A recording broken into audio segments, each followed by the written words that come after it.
à chacun, on va ouvrir la parole de Dieu ensemble, on va plonger nos regards dans ce que Dieu dit, parce que ce que Dieu dit, c'est ce qu'il y a de meilleur pour nous. Alors on se trouve aujourd'hui, et pendant les deux autres sessions, autour du psaume 36. Donc ce sera en trois parties. Et j'aimerais qu'on puisse lire ensemble des versets 6 jusqu'au verset 12. Il est dit, « Éternel, ta bonté atteint jusqu'aux cieux, ta fidélité jusqu'aux nues. Ta justice est comme les montagnes de Dieu, tes jugements sont comme le grand abîme. Éternel, tu soutiens les hommes et les bêtes. Combien est précieuse ta bonté, ô Dieu, à l'ombre de tes ailes, les fils de l'homme recherchent un refuge. Ils se rassasient de l'abondance de ta maison, et tu les abreuves au torrent de tes délices. Car auprès de toi est la source de la vie. Par ta lumière, nous voyons la lumière. Étends ta bonté sur ceux qui te connaissent, et ta justice sur ceux dont le cœur est droit. Amen. » Donc je vous disais, le psaume 36, nous allons le partager en trois, et je vais commencer des versets 6 jusqu'au verset, on va dire 8, la première partie, puis nous continuerons par la suite. Le psalmiste s'extasie devant la grandeur de Dieu. Et nous avons pour bonne habitude de chanter ce cantique « Combien Dieu est grand ».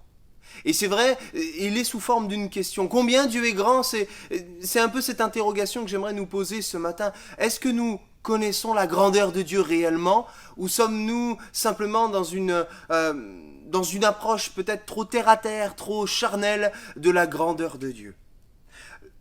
Le psalmiste David nous développe la bonté de Dieu autour la bonté, la justice, la fidélité, en prenant image avec la grandeur de la nature.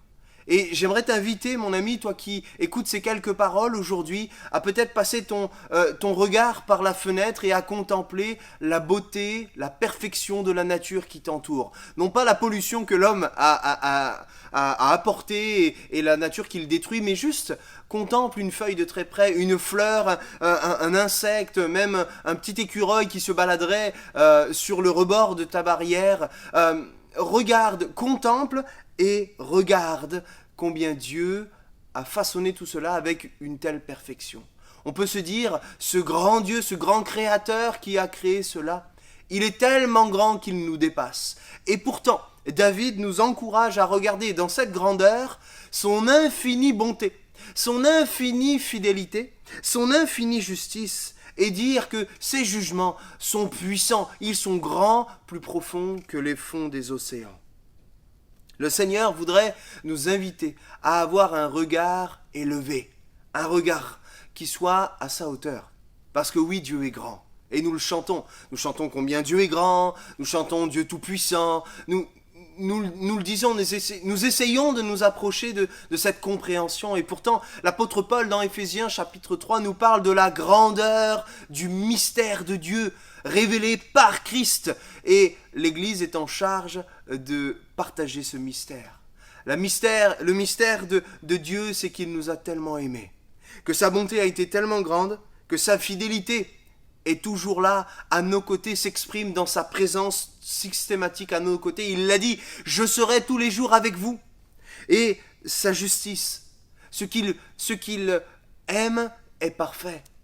Et mon frère, ma sœur, j'aimerais t'inviter à bénéficier de la bonté de Dieu ce matin, à être tout simplement fidèle comme Dieu est fidèle à ton égard, puisqu'il a tout accompli sur la croix et te donne la guérison pour ton corps, la cicatrisation d'un cœur peut-être abîmé, trahi par les hommes.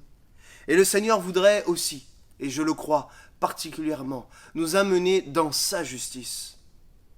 Il est dit dans la parole de Dieu que telle voie paraît droite aux yeux de l'homme, mais le bon chemin c'est celui de l'Éternel. Est-ce que tu t'inquiètes, comme nous devons nous inquiéter, du chemin que Dieu nous a réservé pour nous ?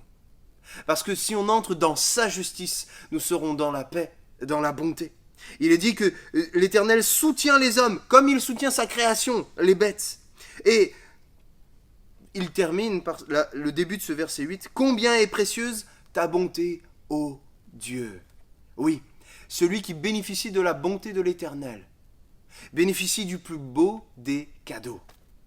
Le Seigneur voudrait, autant que tu bénéficies de sa bonté. Alors ce matin, peut-être que ces choses sont très éloignées de toi, ou peut-être tu te sens comme au fond des océans, comme il a été dit.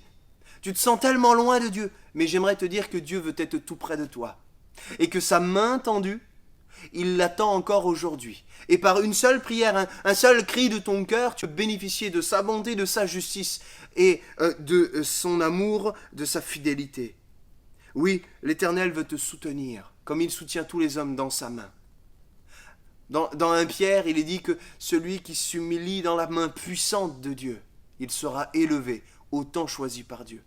Alors, est-ce qu'il serait venu pour toi, pour moi, pour chacun d'entre nous ce matin, que le temps convenable de Dieu soit pour aujourd'hui, et que nous puissions être élevés, non pas à la gloire des hommes comme on peut l'imaginer, avec un nom gravé dans le marbre, marquant sa génération, comme on pourrait chercher la gloire des hommes, mais élevés spirituellement, que nous puissions grandir dans la fidélité, dans la bonté, dans la justice de Dieu. Parce que oui, le Saint-Esprit voudrait aussi nous convaincre qu'un jour il y aura un jugement, et que sur cette terre nous sommes appelés à nous préparer pour l'avenir. Et ce jugement, oui, il sera profond, terrible, comme il est dit, tes jugements sont comme le grand abîme, profond, et nous savons qu'il y a une certaine solennité dans ces propos-là, une certaine justice, un certain sérieux à prendre en compte. Oui, il jugera nos actes, mais nous sommes sauvés par grâce.